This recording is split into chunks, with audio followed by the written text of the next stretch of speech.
It was a quiet evening in the small town of Brookhaven. The streets were nearly empty, with only a few cars passing by. A man in his late 30s, let's call him Raj, was driving home after a long day at work. He worked as a mechanic at a local garage, a job he had held for over a decade. Raj was known in the town as a quiet, hard-working man who kept to himself. He had no family, no close friends, just a simple life that revolved around his work and his small apartment. As Raj drove down the dimly lit road, he noticed something unusual. A figure was lying in the middle of the street, motionless. Raj's heart skipped a beat. He quickly pulled over, got out of his car, and rushed to the person. It was a man, badly injured, bleeding from his head. Raj's hands trembled as he tried to check for a pulse. The man was still alive, but barely. Raj looked around, hoping to see someone who could help, but the street was deserted. He pulled out his phone and dialed the emergency number. "There's been an accident," he said, his voice shaking. "A man is hurt, badly. Please send an ambulance." While he waited for the ambulance to arrive, Raj tried to comfort the injured man. He didn't know who he was or how he had ended up in the middle of the road, but he knew he had to help. Minutes felt like hours as Raj waited, his mind racing with questions. Who was this man? What had happened to him? And why was he alone on this quiet street? Finally, the sound of sirens broke the silence. The ambulance arrived, followed by a police car. The paramedics quickly took over, loading the injured man onto a stretcher and rushing him to the hospital. Raj stood there, still in shock, as the police approached him. "Did you see what happened?" one of the officers asked. Raj shook his head. "No, I just found him like this. I called for help as soon as I saw him." The officer nodded, but there was a hint of suspicion in his eyes. "We'll need to take your statement," he said. "And we'll need to inspect your car."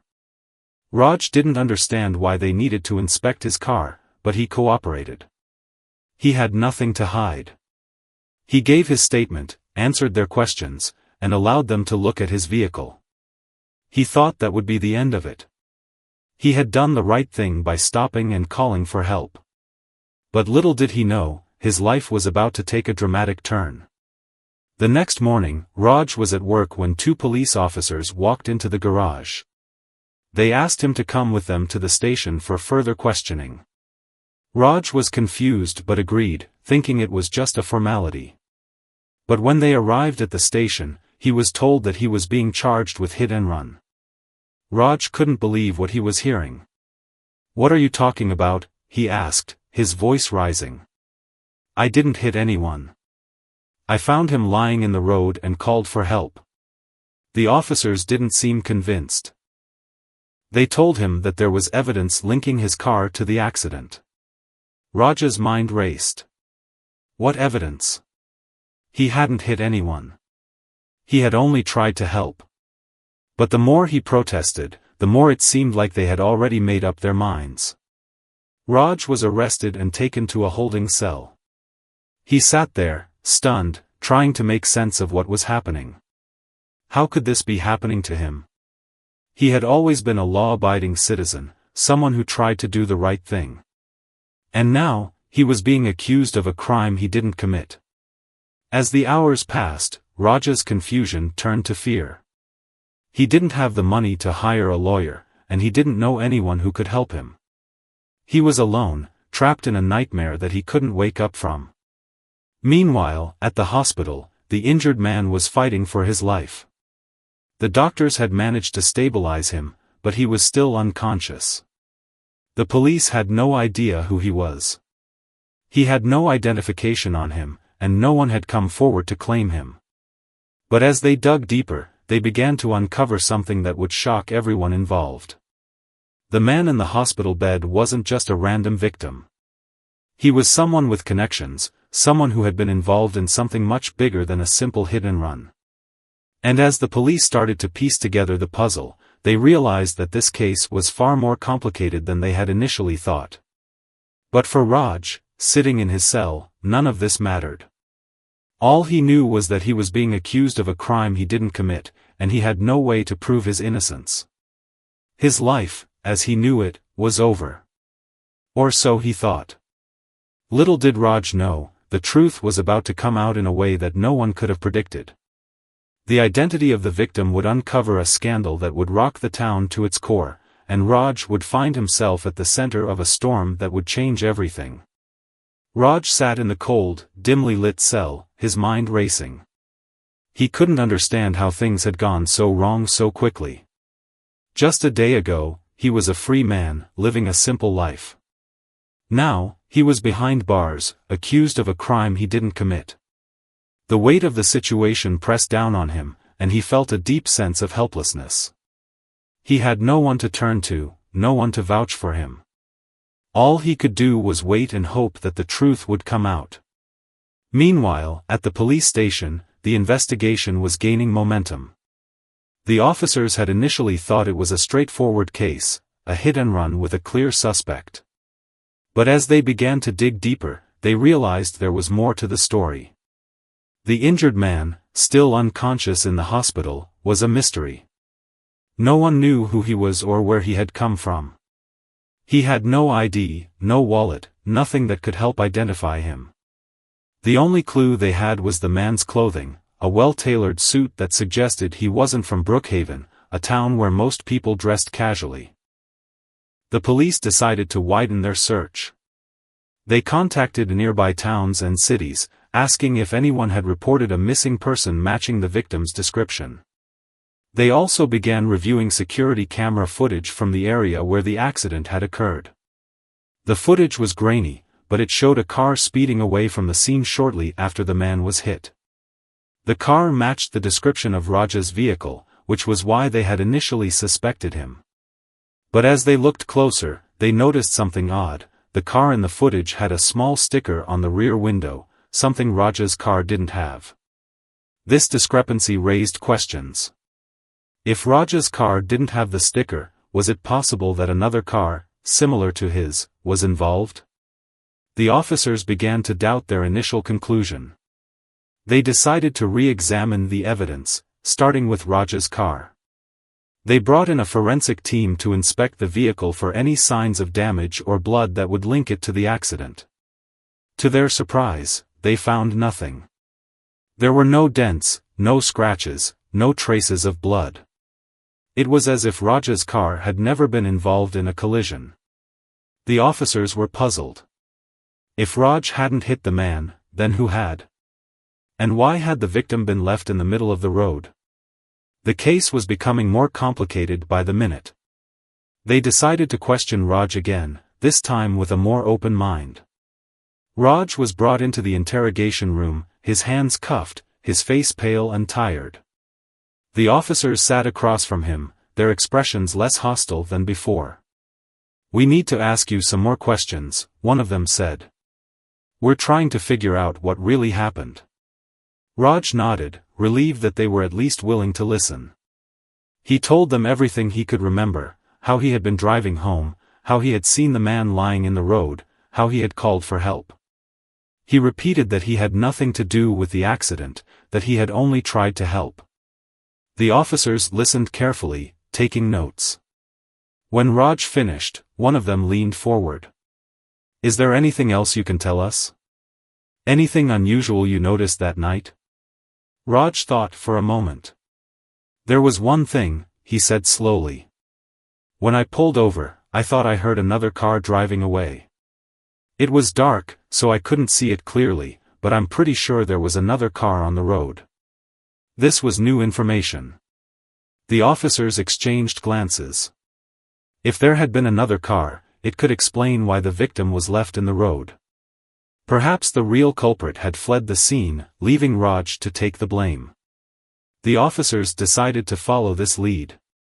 They went back to the security footage and reviewed it again, this time looking for any sign of a second car. After hours of careful examination, they found it, a dark sedan speeding away from the scene just moments after the accident. The car was too far away to make out the license plate, but it was clearly not Raj's vehicle. This discovery changed everything. The officers realized they had been wrong to accuse Raj. He wasn't the one who had hit the man, he had simply been in the wrong place at the wrong time. But if Raj wasn't the culprit, then who was? And why had the victim been targeted? The investigation took a new turn. The police began to focus on identifying the dark sedan and its driver. They also turned their attention to the victim, hoping to uncover his identity. They contacted hospitals in nearby cities, asking if anyone had reported a missing person. They even reached out to the media, releasing a description of the man in the hopes that someone would recognize him. Days passed, and still, the man remained unidentified. But then, a breakthrough came from an unexpected source. A nurse at the hospital noticed something unusual about the victim's clothing. She had been cleaning his suit when she found a small, hidden pocket inside the jacket. Inside the pocket was a folded piece of paper. She unfolded it carefully and saw that it was a handwritten note, with a series of numbers and letters that didn't make sense to her. The nurse immediately reported her discovery to the police. When the officers examined the note, they realized it was some kind of code. They brought in a cryptography expert to decipher it, and after hours of work, the message was revealed. It was an address, located in a nearby city. The police wasted no time. They went to the address, which turned out to be a small, nondescript office building. Inside, they found a room filled with documents, maps, and photographs. It was clear that this was no ordinary office. The documents contained sensitive information, names, dates, and details of political meetings, bribes, and illegal deals. The police had stumbled upon something much bigger than a hit-and-run case. They had uncovered evidence of a political scandal, one that involved high-ranking officials and powerful individuals. But how did the victim fit into all of this? Was he a whistleblower, someone who had been trying to expose the scandal? Or was he involved in it himself? The police didn't have the answers yet, but they knew one thing for sure: this case was far from over. Back in his cell, Raj had no idea about the latest developments. He was still waiting, hoping that someone would believe him. He had no way of knowing that the truth was slowly coming to light, or that his life was about to change once again. As the police delved deeper into the mysterious office they had discovered, the pieces of the puzzle began to fall into place. The documents they found pointed to a widespread political scandal involving corruption, embezzlement, and illegal deals. High-ranking officials, business leaders, and even law enforcement officers were implicated. It was a web of deceit that stretched far beyond Brookhaven, reaching into the highest levels of power in the region. The victim, still unconscious in the hospital, was at the center of it all. The police now believed he was a key player in the scandal, either a whistleblower trying to expose the corruption or someone who had been silenced for knowing too much. His identity remained a mystery, but the evidence suggested he was someone important, someone who had been targeted for a reason. Meanwhile, Raj continued to sit in his cell, unaware of the developments. He had been given a court-appointed lawyer, a young man who was overworked and underprepared. The lawyer had little time to devote to Raj's case, and Raj felt more alone than ever. He had no family to visit him, no friends to offer support. All he had was his own voice, and he used it to insist on his innocence every chance he got. One day, during a routine meeting with his lawyer, Raj was told that the police had found new evidence. "They think there might have been another car involved," the lawyer said. "It's possible you're not the one they're looking for." Raj felt a glimmer of hope. "Does that mean I'll be released?" he asked. The lawyer hesitated. "Not yet. They still need to investigate further. But it's a good sign." Raj clung to that hope, but he knew it wasn't over. He had been in jail for days, and the uncertainty was taking its toll. He spent his nights staring at the ceiling, wondering if he would ever get his life back. Back at the police station, the investigation was moving quickly. The officers had identified the dark sedan from the security footage. It was a rental car, registered to a company in a nearby city. They tracked down the rental records and found that the car had been rented by a man using a fake ID. The name on the rental agreement didn't match any real person, but the police were able to trace the payment method, a prepaid credit card that had been purchased with cash. This was a dead end, but it confirmed one thing: the person who had rented the car had gone to great lengths to cover their tracks. This wasn't a random crime, it was a carefully planned act. The police began to suspect that the hit and run had been an attempt to silence the victim, to prevent him from exposing the scandal. The focus now shifted to the victim. The police needed to know who he was and why he had been targeted. They decided to release his photo to the media, hoping someone would recognize him. The photo was broadcast on local news channels and shared on social media. Within hours, tips began to pour in. One of the tips came from a woman who worked as a secretary at a government office in a nearby city. She called the police and said she recognized the man in the photo. "His name is Arjun," she said. "He used to work here, but he disappeared a few months ago. No one knew what happened to him." The police were intrigued. They visited the government office and spoke to Arjun's former colleagues. They learned that Arjun had been a mid-level bureaucrat, someone who had access to sensitive information. He had been well-liked and respected, but he had suddenly quit his job without explanation. His colleagues had assumed he had found a better opportunity elsewhere, but now they weren't so sure. The police dug deeper into Arjun's background. They discovered that he had been working on a project related to government contracts. The project had been shut down abruptly, and Arjun had left soon after. This raised red flags. Had Arjun stumbled upon something he wasn't supposed to know? Had he been forced to leave because of it? The pieces were starting to come together. The police believed that Arjun had uncovered evidence of corruption within the government and had been trying to expose it. He had gone into hiding, but someone had found him and tried to silence him.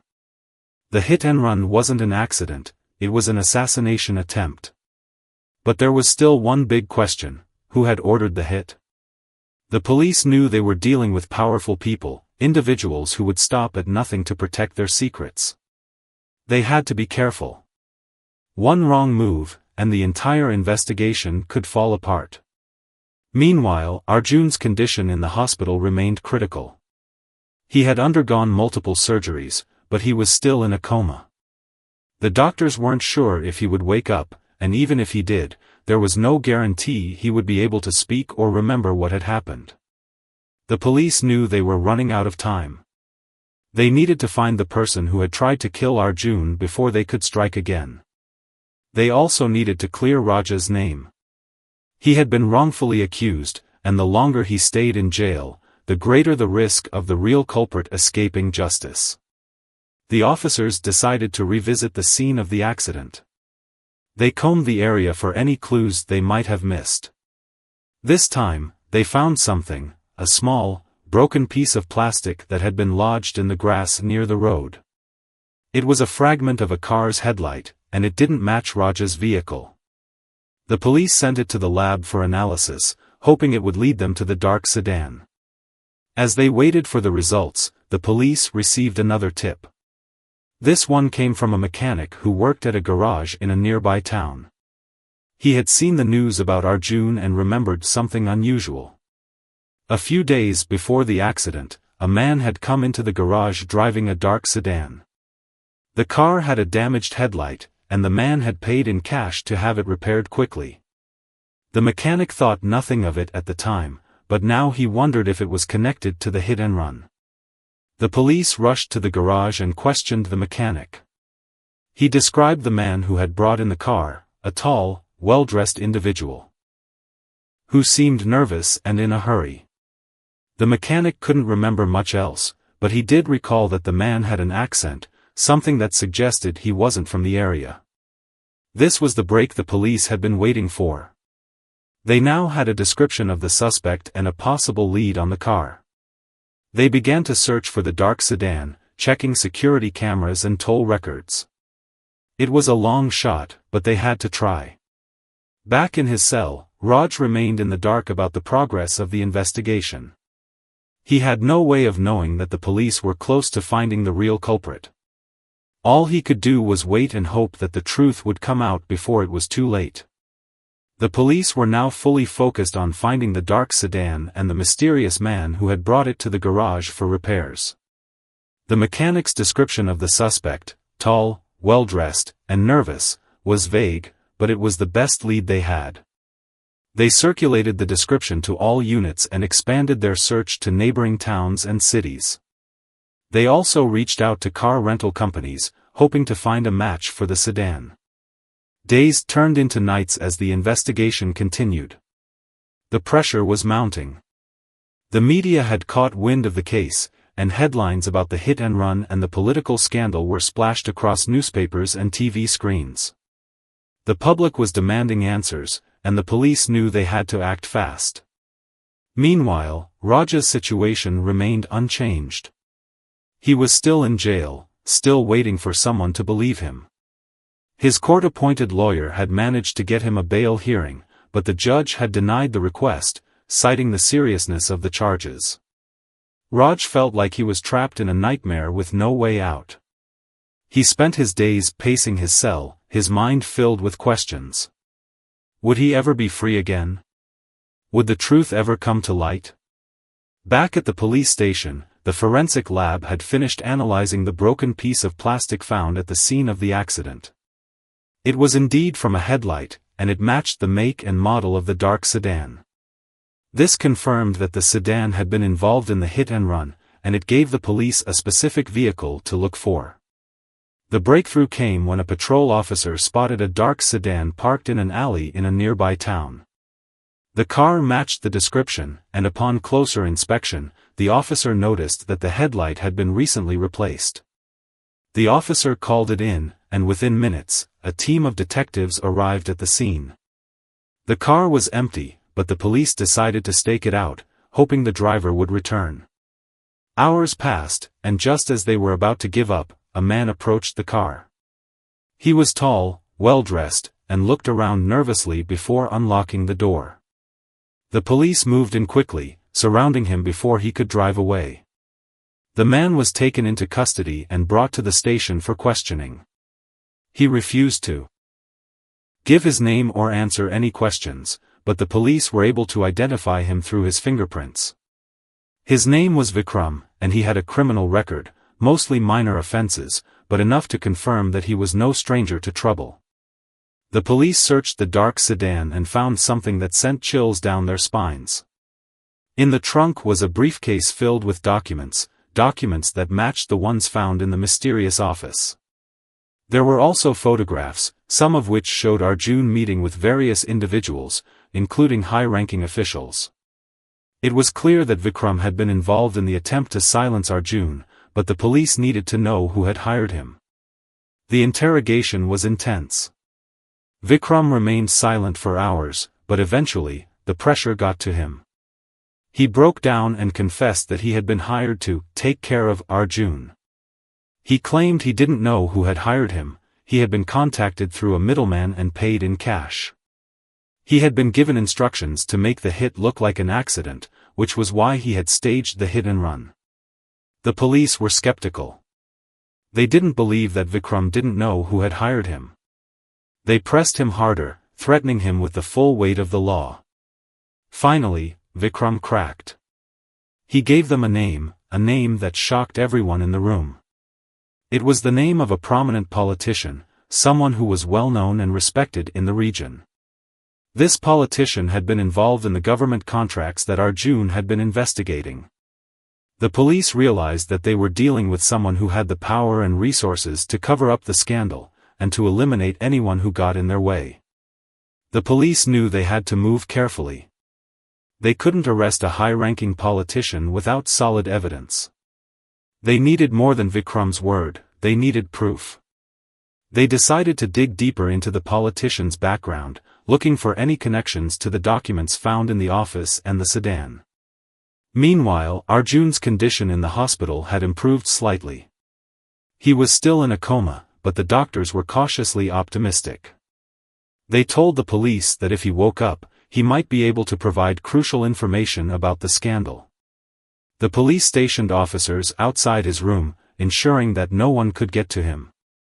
As the investigation continued, the police began to uncover more evidence linking the politician to the scandal. They found bank records showing large sums of money being transferred to offshore accounts, as well as emails discussing the cover-up. It was clear that the politician had been involved, but they needed something concrete to bring him down. The break came when one of the politician's aides, a young man who had grown disillusioned with his boss, decided to come forward. He contacted the police and offered to testify in exchange for protection. He revealed that he had been present at meetings where the cover-up was discussed, and he had copies of documents that proved the politician's involvement. With this new evidence, the police finally had what they needed. They obtained a warrant for the politician's arrest and moved in quickly, before he could flee or destroy evidence. The arrest made headlines, and the scandal rocked the region. People were outraged that someone in a position of power could be involved in such corruption. As the politician was taken into custody, the police turned their attention back to Raj. They had finally realized that he had been wrongfully accused, and they moved quickly to correct their mistake. Raj was released from jail, his name cleared. He was given a formal apology, but it did little to ease the trauma he had endured. Raj returned to his small apartment, but life didn't feel the same. He had lost his job at the garage, and the stigma of being accused of a crime lingered. He felt like a stranger in his own town, unsure of where to go or what to do next. But there was one thing Raj knew for sure: he wanted to see Arjun. He wanted to meet the man whose life had become so entangled with his own. He went to the hospital and was allowed to visit Arjun's room. He sat by the bed, looking at the man who had unknowingly changed his life. "I don't know if you can hear me," Raj said quietly. "But I hope you wake up soon. There are a lot of people who need to hear what you have to say." As Raj sat there, he felt a sense of closure. He had been through hell, but he had survived. And now, he was ready to start over. Days turned into weeks, and the town of Brookhaven slowly began to return to normal. The arrest of the prominent politician had sent shockwaves through the region, but as the initial outrage subsided, people started to focus on rebuilding trust in their institutions. The investigation into the scandal continued, with more arrests expected as the police uncovered additional evidence. But for Raj, life remained uncertain. He had been exonerated, but the scars of his ordeal ran deep. Raj spent his days trying to piece his life back together. He had managed to find temporary work at a different garage, but it wasn't the same. His co-workers treated him differently, as if they weren't sure how to act around him. Some avoided him altogether, while others whispered behind his back. Raj tried to ignore it, but the isolation weighed heavily on him. One thing kept him going: his visits to the hospital. Every evening after work, Raj would go to see Arjun. The man was still in a coma, but Raj felt a strange connection to him. He would sit by the bed, sometimes talking, sometimes just sitting in silence.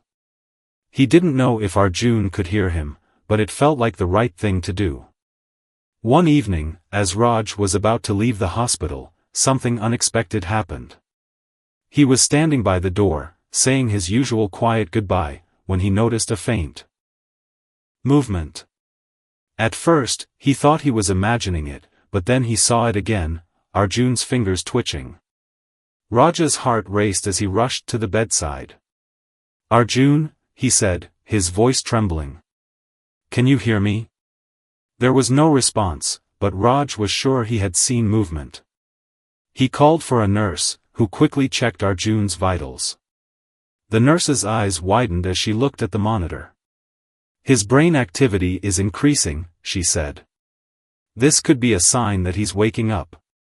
Raj felt a surge of hope. He stayed by Arjun's side, refusing to leave even when the nurses urged him to go home. Hours passed, and then, just as the first light of dawn was breaking through the hospital windows, Arjun's eyes fluttered open. It was a moment Raj would never forget. Arjun looked around, confused and disoriented, his eyes finally settling on Raj. Who are you?" he asked, his voice weak and hoarse. Raj smiled, tears welling up in his eyes. "My name is Raj," he said. "I've been waiting for you to wake up." Arjun frowned, trying to piece together his memories. What happened to me?" Raj hesitated, unsure of how much to say. "You were in an accident," he said carefully. "But you're safe now. The police have been looking for you. There's a lot you need to know." Over the next few hours, Raj and the doctors filled Arjun in on what had happened. They told him about the hit and run, the political scandal, and the arrest of the prominent politician. Arjun listened in silence, his expression growing more and more serious as the story unfolded. When they were finished, Arjun leaned back against the pillows, his face pale.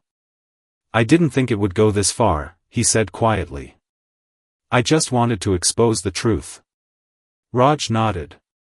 "I think a lot of people are grateful for what you tried to do. But now that you're awake, the police will want to talk to you. They need your help to bring down the people behind this." Arjun looked at Raj, his eyes filled with gratitude. "Thank you," he said. "For staying with me. For believing in me." Raj smiled. "You don't have to thank me. I just did what I thought was right." The police arrived at the hospital later that day, eager to speak with Arjun. They questioned him for hours, recording every detail of his story. Arjun told them everything, how he had discovered evidence of corruption while working on the government contracts project, how he had tried to expose it, and how he had been forced to go into hiding when he realized his life was in danger. He also revealed the names of others involved in the scandal, including high-ranking officials and business leaders.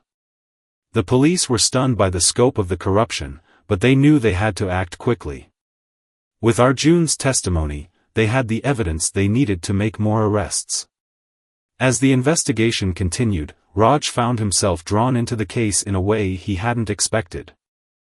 The police asked him to testify about what he had seen the night of the accident, and he agreed without hesitation. He also became a source of support for Arjun, who was struggling to come to terms with everything that had happened. The two men formed an unlikely bond, united by their shared experience. Raj admired Arjun's courage and determination, while Arjun was grateful for Raj's kindness and loyalty. They spent hours talking, sharing their stories and their hopes for the future. One evening, as they sat together in the hospital room, Arjun turned to Raj with a serious expression. "I want to thank you," he said. "Not just for staying with me, but for everything you've done. You've been through so much because of me, and I'll never be able to repay you." Raj shook his head. "You don't have to repay me," he said. "I'm just glad you're okay. And I'm glad the truth is finally coming out." Arjun smiled, but there was a hint of sadness in his eyes. "The truth is important," he said. "But it comes at a cost. I've lost everything, my job, my home, my reputation. I don't know what I'm going to do now." Raj reached out and placed a hand on Arjun's shoulder. "You'll figure it out," he said. "You're strong. And you're not alone. I'll help you, whatever you need." Arjun looked at Raj, his eyes filled with gratitude. "Thank you," he said. "That means more than you know." As the days passed, Arjun's health continued to improve. He was eventually discharged from the hospital, and Raj helped him find a temporary place to stay. The two men spent their days working with the police and preparing for the upcoming trial, which promised to be one of the most high-profile cases in the region's history. But even as they focused on the case, Raj and Arjun couldn't help but think about the future. They had both been through so much, and they knew their lives would never be the same. But they also knew that they had each other, and that was enough to give them hope. The trial of the prominent politician and his associates was the biggest news in the region. Media trucks lined the streets outside the courthouse, and reporters crowded the steps, eager for any snippet of information. Inside, the atmosphere was tense. The prosecution had a strong case, built on the evidence uncovered by the police and the testimony of Arjun and Raj. But the defense was equally determined, ready to fight tooth and nail to protect their clients. Raj and Arjun arrived at the courthouse together, flanked by police officers for protection. They were both nervous but determined to see justice done. As they entered the courtroom, they were met with a sea of faces, lawyers, journalists, and curious onlookers. The weight of the moment was not lost on them. The trial began with the prosecution outlining the case. They presented the documents found in the office and the dark sedan, as well as the bank records and emails that linked the politician to the corruption scandal.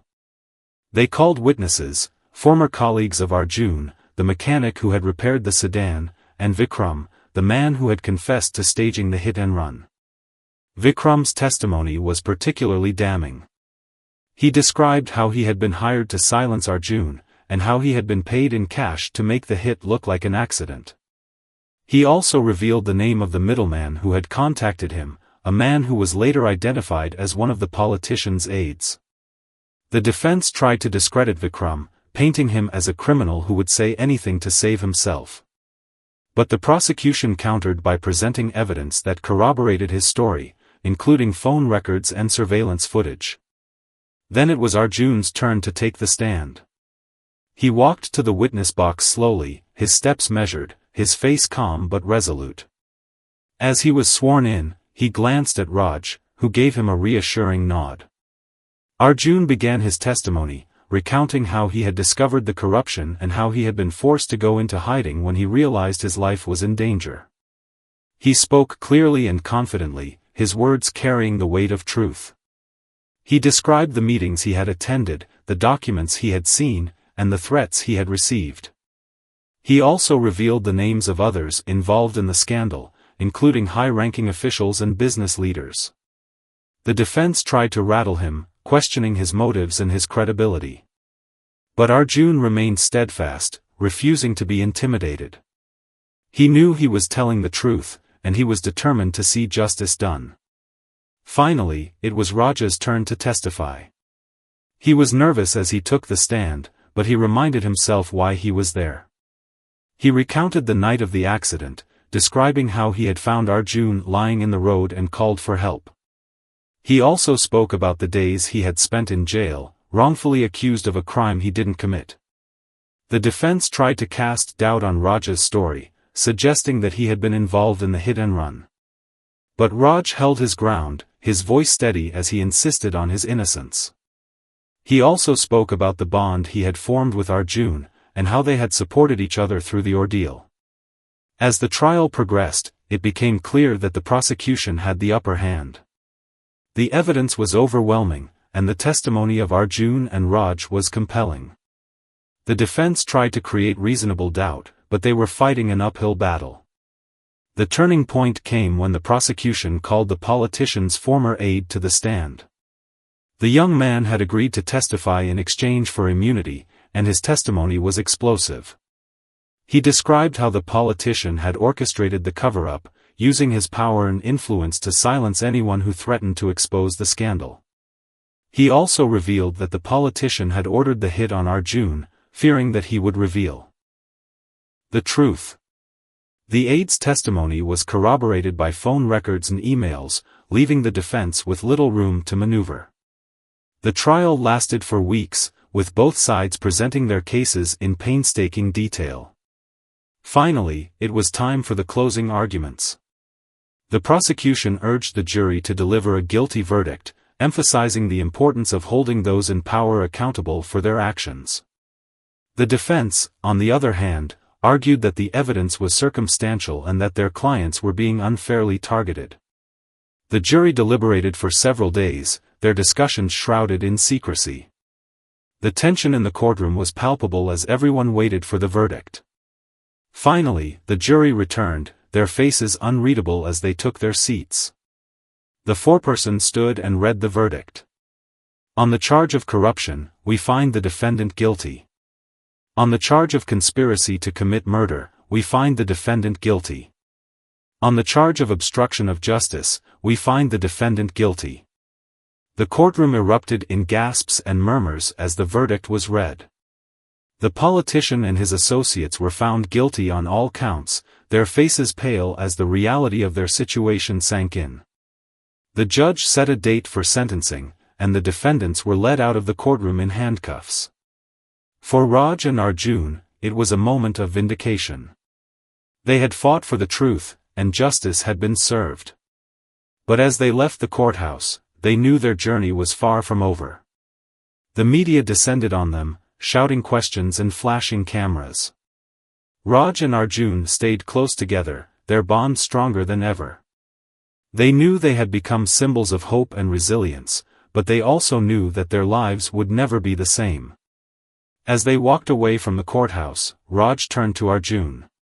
"What now?" he asked. Arjun smiled, a hint of determination in his eyes. "Now, we rebuild," he said. "We've done our part to expose the truth. Now it's time to move forward." Raj nodded, feeling a sense of hope for the first time in months. He didn't know what the future held, but he knew he wasn't alone. Together, he and Arjun had faced the darkness and emerged stronger. And whatever came next, they would face it together. The verdict was a victory, but it was also the beginning of a new chapter for Raj and Arjun. The media attention was overwhelming, with reporters hounding them for interviews and their story making headlines across the country. They were hailed as heroes, but the weight of their newfound fame was heavy. Both men knew they needed time to heal and figure out what came next. Raj returned to his small apartment, but it no longer felt like home. The walls seemed to close in on him, reminding him of the days he had spent there, alone and afraid, after being released from jail. He tried to settle back into his routine, but the garage where he had worked refused to take him back. The owner claimed it was because of the negative attention, but Raj knew it was because they didn't trust him anymore. He felt like an outsider in his own town, unsure of where he belonged. Arjun, on the other hand, had no home to return to. His apartment had been cleared out while he was in the hospital, and his belongings were gone. He stayed with Raj temporarily, but it was clear they needed a more permanent solution. The two men spent their days talking, trying to make sense of everything that had happened and what they should do next. One evening, as they sat in Raj's apartment, Arjun brought up an idea that had been on his mind. "What if we started over?" he said. "Somewhere new, where no one knows us. We could leave all of this behind and build a new life." Raj looked at him, surprised. "You mean leave Brookhaven?" Arjun nodded. "This town, it's been good to us in some ways, but it's also where everything went wrong. I think we need a fresh start. What do you say?" Raj thought about it. He had lived in Brookhaven his whole life, but he had nothing tying him to the town anymore. No job, no family, no friends. The idea of starting over was daunting, but it also felt like a chance to reclaim his life. "I think you're right," Raj said finally. "Let's do it." The decision brought a sense of relief, but it also came with challenges. They had little money and no clear plan, but they were determined to make it work. They spent the next few weeks preparing, selling what little they had and saving every penny. They also reached out to a few contacts Arjun had from his old job, hoping to find opportunities in a new city. Their break came when a journalist who had covered their story offered to help. She had been moved by their courage and wanted to support them in rebuilding their lives. She connected them with a non-profit organization that helped whistleblowers and victims of injustice start over. The organization offered them financial assistance, job training, and even housing in a city far from Brookhaven. It was a lifeline, and Raj and Arjun grabbed it with both hands. They packed their few belongings and said goodbye to the town that had been both their home and their prison. As they drove away, they felt a mix of emotions, sadness for what they were leaving behind, but also hope for what lay ahead. The new city was bustling and unfamiliar, but it felt like a fresh start. The non-profit helped them find a small apartment and connected them with job opportunities. Raj was offered a position at a local auto repair shop, while Arjun was hired by a non-profit organization that worked to combat corruption. It wasn't easy adjusting to their new lives, but they supported each other every step of the way. As the weeks turned into months, Raj and Arjun began to find their footing. Raj enjoyed his work at the auto repair shop, where his skills were appreciated and his past was irrelevant. Arjun thrived in his new role, using his experience to help others who had been through similar struggles. They made new friends, explored their new city, and slowly began to heal. But the past was never far behind. The media occasionally reached out, wanting updates on their lives, and the trial of the politician and his associates continued to make headlines. Raj and Arjun tried to focus on the present, but they couldn't ignore the impact their actions had had on the world. One day, Arjun received a letter in the mail. It was from a young woman who had read about his story and been inspired to speak out about corruption in her own workplace. She thanked him for his courage and told him that his actions had given her the strength to fight for what was right. Arjun showed the letter to Raj, his eyes shining with emotion. "This is why we did it," he said. "Not just for ourselves, but for people like her. To show them that they're not alone." Raj nodded, feeling a sense of pride. They had been through so much, but their struggle had meaning. They had exposed the truth and inspired others to do the same. As time went on, Raj and Arjun began to think about the future. They talked about their dreams and goals, and how they could continue to make a difference. Arjun wanted to start an organization to support whistleblowers, while Raj dreamed of opening his own auto repair shop. They knew it wouldn't be easy, but they were determined to keep moving forward. One evening, as they sat on the balcony of their apartment, watching the sunset, Raj turned to Arjun. "Do you ever think about what would have happened if we hadn't met?" he asked. Arjun smiled. "All the time," he said. "I don't know where I'd be without you. Probably still in that hospital bed, or worse." Raj nodded. "I feel the same way. You've changed my life, Arjun.